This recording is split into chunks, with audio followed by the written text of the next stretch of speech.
Ayan ang mga lods. Finished product, cauliflower, gisado. Ayan. With oyster sauce. Sunod nating lutuin yung tortang dilis. Magpiprito na tayo. Ayan mga lods, magpiprito na ako ng tortang dilis.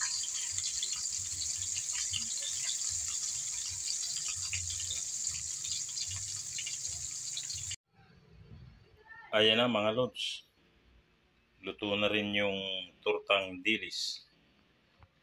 Kainan na naman to. Ayan. Salamat sa panonood nyo mga lods. Ayan. Thank you. Magandang hapon mga lods. Dahil hapon na mag-prepare na tayo ng pang-ulam para mamaya. Magluluto tayo ng cauliflower. Ayan. Tapos magtuturta tayo ng dilis, tortang dilis. Ayan ang mga sangkap mga lods. Cauliflower, bell pepper, meron tayong magic sarap at harina, paminta, ayan ang itlog, bawang sibuyas nandyan, siling hapa, pwede nating haluan yung mamaya. Tingnan nyo na lang mamaya kung paano gagawin ko. Saka yung dilis natin. Ayan. Sige mga lods, prepare ko muna to, maggayat-gayat muna tayo. At saka syempre mga lods, ito ang magpapasarap ng cauliflower natin, yung oyster sauce. Mamasitas oyster sauce. Ayan. Ayan na mga lods, nakapaggayat na ako ng mga sangkap. Susunod ko naman itong dilis, lalagyan ko na ng harina sa itlog, saka titimplahan ko na rin, lagyan ng bawang sibuyas, yan. Ganun lang, paminta. Hindi ko na nga pala siya tatanggalan ng ulo kasi sariwa yung dilis na yan. Nung binili ko kanina sa palengke. Ayan na mga lods, lagyan na natin itong bawang at sibuyas.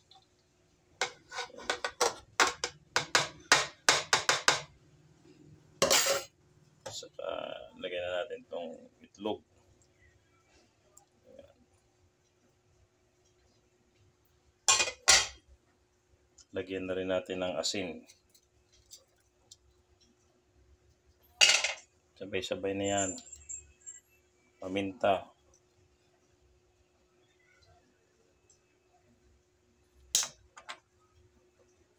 Saka itong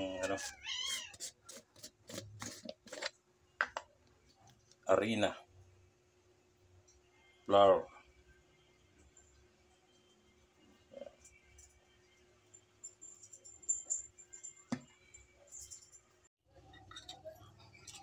Haluin lang natin.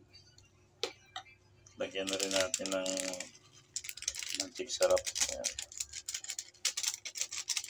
Dadagdag mo pa ng harina. Ayan na mga lods. Ready to cook na yan. Ayan mga lods. Magluluto na tayo ng cauliflower. Yan lang ang sangkap niyan. Wala na ibang sahog yan.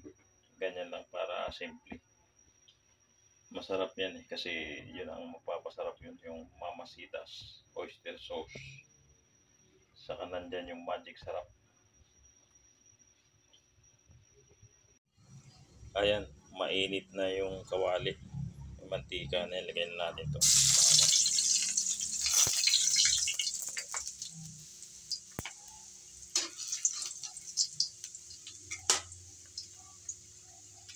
Sunod na rin natin sibuyas.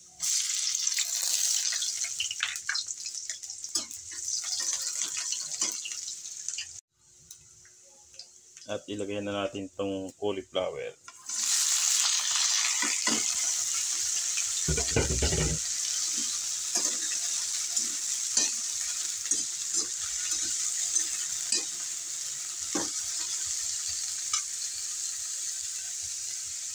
Lagyan na natin ng magic sarap pala, paminta. Tsaka, ayan na, magic sarap. Konti lang.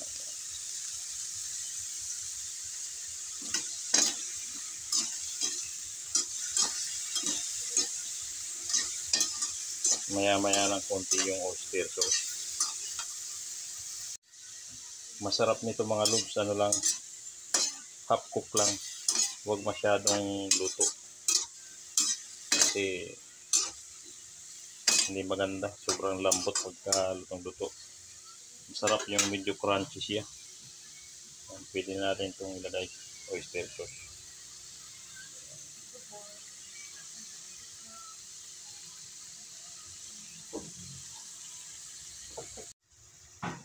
Ayan mga lods, mukhang masarap na. Lagyan natin ng konting asin. Ayan.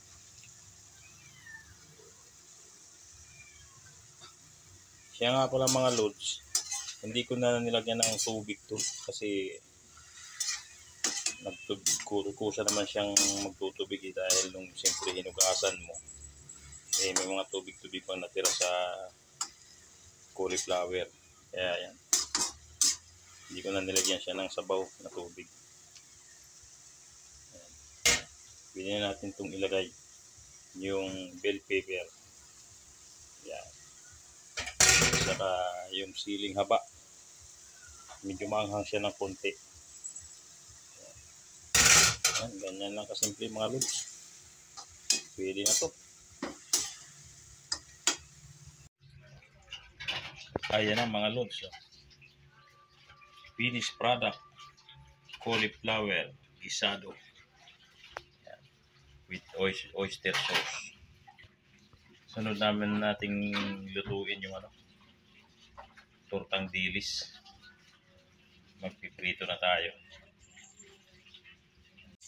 Ayan mga lods, magpiprito na ako ng tortang dilis.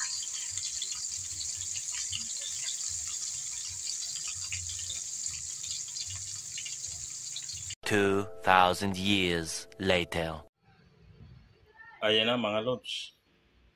Luto na rin yung tortang dilis. Kainan na naman to. Salamat sa panonood nyo mga lods. Ayan. Thank you.